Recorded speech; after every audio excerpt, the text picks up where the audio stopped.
혹시 여러분은 식당이나 카페에서 머리가 희끗희끗한 어르신을 마주쳤을 때 순간적으로 어떤 생각이 드시나요? 아, 좀 느리겠다 싶어서 나도 모르게 미간이 살짝 찌푸려지나요? 요즘은 주문부터 결제까지 모든 게 광속으로 이루어져야 하잖아요. 뒤에 줄이라도 길게 서 있으면 우리는 마치 100m 달리기 출발선에 선 선수처럼 예민해집니다. 그런데 내 앞에 어르신이 메뉴판을 천천히 훑어보며 직원에게 이것저것 묻기 시작하면 우리는 그 시간을 소통이 아닌 지체로 받아들입니다. 내 소중한 시간을 뺏는 방해물로 인식하는 순간 혐오의 감정이 싹 트는 거죠. 또는 반대로 어르신들을 대할 때 나도 모르게 할머니 이건 이렇게 하는 거예요 아시겠죠? 라며 가르치려 들거나 혼자서도 충분히 하실 수 있는 일을 굳이 뺏어서 해드리는 적은 없으신가요? 우리가 왜 이렇게 극단적인 태도를 보일까요? 사실 이 두 가지 반응은 겉보기엔 정반대 같지만 심리학적으로 보면 뿌리가 같은 아주 흥미로운 현상입니다. 오늘은 우리 사회에서 슬금슬금 퍼지고 있는 하지만 누구도 선뜻 깊게 꺼내지 못했던 뜨거운 감자를 하나 가져왔습니다. 바로 노인 혐오에 대한 이야기인데요. 물론 지하철에서 막무가내로 소리를 지르거나 말도 안 되는 고집으로 주변을 힘들게 하는 진상 행동을 옹호하려는 건 절대 아닙니다. 무례함은 나이를 불문하고 비판받아야 마땅하죠. 하지만 지금 우리가 느끼는 이 거부감이 과연 그 개인의 잘못 때문인지 아니면 노인이라는 집단 전체를 향한 막연한 두려움과 거부감인지 한 번쯤은 짚어볼 필요가 있습니다. 먼저 노인 혐오라는 감정부터 솔직하게 이야기해볼까요? 사실 혐오라는 단어가 좀 세긴 하죠. 하지만 우리가 일상에서 느끼는 작은 짜증이나 답답함도 넓은 의미에서는 이 범주에 들어갑니다. 키오스크 앞에서 한참을 서성이는 어르신 뒤에서 나도 모르게 한숨을 내뱉을 때 우리는 왜 화가 날까요? 단순히 시간이 아까워서일까요? 심리학에서는 이걸 죽음 공포에 대한 방어 기제로 설명하곤 합니다. 말이 좀 어렵죠? 쉽게 말해서 노인은 우리에게 거울 같은 존재예요. 내가 언젠가 마주하게 될 기력이 없고 느려지며 결국에는 세상과 작별하게 될 미래의 내 모습을 미리 보여주는 거울이죠. 우리는 본능적으로 죽음이나 쇠퇴를 두려워합니다. 그래서 그 두려움을 피하고 싶을 때 그 대상과 나를 분리하려고 해요. 난 저 사람들과 달라. 난 아직 빠르고 젊어. 라고 선을 긋는 거죠. 그 선을 긋는 과정에서 대상에 대한 거부감이나 혐오가 튀어나오게 되는 겁니다. 또 하나 재미있는 건 현대사회의 효율성 중시 문화예요. 요즘 세상 정말 빠르잖아요. 1초면 결제가 되고 0.1초 만에 정보가 쏟아지죠. 이런 속도 중심의 사회에서 노인은 효율을 떨어뜨리는 방해물로 인식되기 쉽습니다. 우리 사회는 마치 거대한 컨베이어 벨트 같아요. 모든 게 착착 들어맞아야 하고 정해진 시간 안에 결과가 나와야 하죠. 그런데 노년이라는 시간은 이 벨트의 속도와는 조금 다르게 흘러갑니다. 예를 한번 들어볼까요? 점심시간에 아주 붐비는 식당에 갔다고 쳐요. 키오스크니 뭐니 하는 도구의 문제가 아니에요. 어르신들은 메뉴를 고를 때도 이 음식이 나한테 맞을지, 예전에 먹었던 그 맛인지 충분히 음미하고 고민하고 싶어 하십니다. 하지만 뒤에 줄 서 있는 우리에겐 그 시간이 마치 영원처럼 길게 느껴지죠. 우리는 1분 1초가 돈이고 생산성인 시대에 살고 있으니까요. 여기서 우리는 어르신을 한 명의 인격체로 보는 게 아니라 내 효율적인 하루를 방해하는 장애물로 인식하기 시작합니다. 하지만 생각해보세요. 우리가 지금 누리는 이 빠른 세상의 기초를 닦은 건 바로 그 느린 손길들이었습니다. 그분들이 다져놓은 길 위에서 우리는 아주 편하게 질주하고 있는 셈인데 정작 그 길을 만든 분들이 좀 천천히 걷는다고 비키라고 소리를 지르는 꼴이죠. 우리가 어릴 때 젓가락질을 못해서 밥상을 어지럽히면 부모님은 수천 번을 기다려주셨죠. 그때 우리는 어리니까 그럴 수 있어 라는 사회적 용인을 받았습니다. 그런데 왜 노인이 되어 손이 딸려 숟가락질이 서툴러진 분들에겐 나이 먹고 왜 저래? 라는 차가운 시선을 보낼까요? 성장은 기다려주는데 왜 쇠퇴는 기다려주지 못하는 걸까요? 우리가 그분들을 쓸모없는 존재 혹은 사회적 비용으로만 치부하기 시작하면 결국 나중에 우리가 그 자리에 섰을 때 똑같은 칼날을 맞게 될 겁니다. 그럼 이제 반대 상황을 볼까요? 지나친 과잉 친절 말이에요. 이건 좋은 거 아닌가요? 라고 물으실 수도 있어요. 물론 친절은 아름다운 거죠. 하지만 우리가 일상에서 흔히 저지르는 과잉 친절의 사례를 하나 들어볼게요.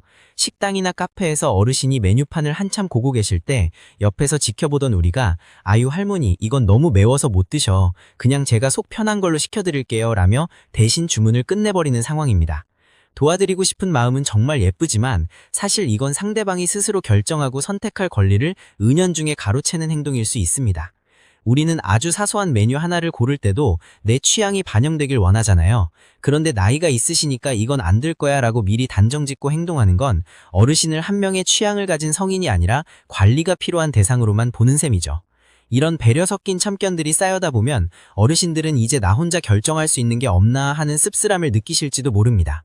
실제로 어르신들을 대할 때 마치 서너 살짜리 아이를 대하듯 너무 쉬운 단어를 쓰거나 과하게 높은 톤으로 말하는 행동도 마찬가지예요. 실제로 애교 섞인 말투나 살가운 접근을 내가 대접받고 있다거나 날 친근하게 생각하는구나 라고 느끼며 좋아하시는 어르신들도 분명히 계십니다.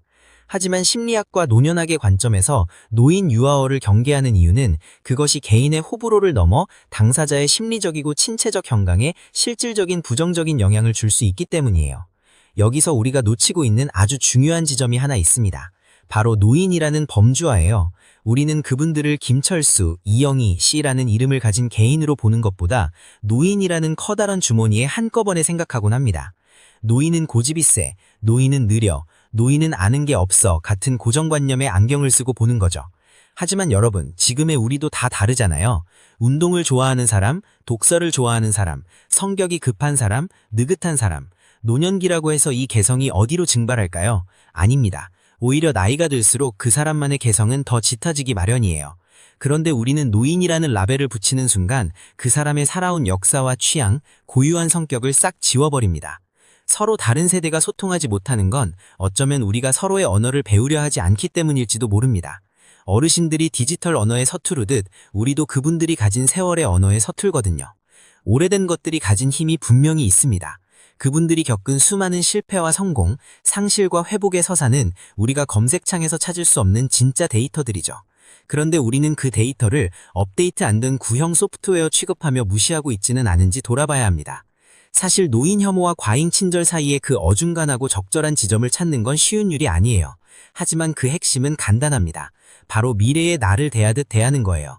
시간이라는 건 참 공평해서 지금 이 영상을 보고 계신 여러분도 그리고 이야기를 하는 저도 결국엔 그분들이 서 계신 그 자리에 서게 될 겁니다. 그때 나는 어떤 대우를 받고 싶을까요? 사람들이 나를 짐짝 취급하며 짜증을 내는 것도 싫겠지만 그렇다고 나를 아무것도 모르는 바보 취급하며 우쭈쭈 하는 것도 참 자존심 상한 일일 거예요. 그저 평범한 이웃으로 내 속도대로 살아가는 한 명의 시민으로 존중받고 싶지 않을까요? 결국 우리가 극복해야 할 것은 노인이라는 대상이 아니라 내 마음속에 자리 잡은 편견과 두려움입니다. 노인은 외계인이 아닙니다. 시간이 조금 더 흐른 뒤에 우리 자신일 뿐이죠. 그분들의 투박한 손마디에는 우리 사회의 역사가 새겨져 있고 그분들의 느린 걸음걸이는 우리에게 잠시 쉬어가라는 신호를 보내는 걸지도 모릅니다. 무례한 개인은 비판하되 나이듦 그 자체를 죄악시하지는 않았으면 좋겠습니다. 우리가 오늘 보여준 작은 배려가 수십 년 뒤 우리를 맞이할 따뜻한 세상의 밑거름이 될 테니까요. 나이가 든다는 건 퇴화하는 과정이 아니라 인생이라는 열매가 익어가는 과정입니다. 그 과정에서 조금 느려질 수도 있고 껍질이 좀 쭈글쭈글해질 수도 있죠. 하지만 그 안의 단맛은 더 깊어집니다. 그 단맛을 음미할 줄 아는 여유가 우리에게 필요해요. 선배가 좀 느리게 걷는다고 뒤에서 빵빵거리면 안 되잖아요. 그냥 저분은 지금 이 풍경을 조금 더 천천히 음미하며 걷고 계시구나 라고 생각하면 그만입니다. 내 삶의 속도가 정답이라고 믿는 오만함만 내려놓아도 지하철에서의 짜증이나 식당에서의 답답함은 훨씬 줄어들 거예요. 우리가 오늘 나눈 이 이야기들이 여러분의 일상에 작은 파동을 일으켰으면 좋겠습니다. 우리는 모두 시간이라는 기차를 타고 같은 방향으로 가고 있습니다. 단지 그분들이 우리보다 몇 정거장 더 일찍 탔을 뿐이에요. 내릴 곳이 가까워졌다고 해서 그분들의 가치가 사라지는 건 아닙니다. 오히려 종착역에 가까운 승객만이 들려줄 수 있는 귀한 여행담이 분명히 있을 거예요. 자, 이제 여러분께 묻고 싶습니다. 여러분은 훗날 인생의 뒷모습이 아름다운 노인이 되고 싶나요? 아니면 젊은이들의 눈치를 보며 빨리 사라져줘야 하는 짐짝이 되고 싶나요? 그 답은 여러분이 지금 곁에 있는 어르신을 바라보는 그 눈빛에 담겨 있습니다. 오늘 하루는 내 보폭이 아닌 누군가의 조금 느린 걸음걸이에 내 마음의 속도를 한번 맞춰보는 건 어떨까요? 여러분이 훗날 도달하게 될 그 노년의 계절이 누군가의 혐오나 지나친 동정어린 시선이 아닌 온전한 존경과 평온함으로 가득하기를 진심으로 바랍니다. 영상이 도움이 되셨다면 구독과 좋아요 부탁드립니다. 여러분의 작은 관심이 더 따뜻한 세상을 만드는 힘이 됩니다. 시청해주셔서 감사합니다. 오늘의 한 줄평. 현재 당신이 긋고 있는 그 차가운 경계선이 사실은 미래의 당신이 돌아가 쉴 곳을 스스로 허물고 있는 것은 아닌지 한 번쯤은 생각해 보셨으면 좋겠습니다.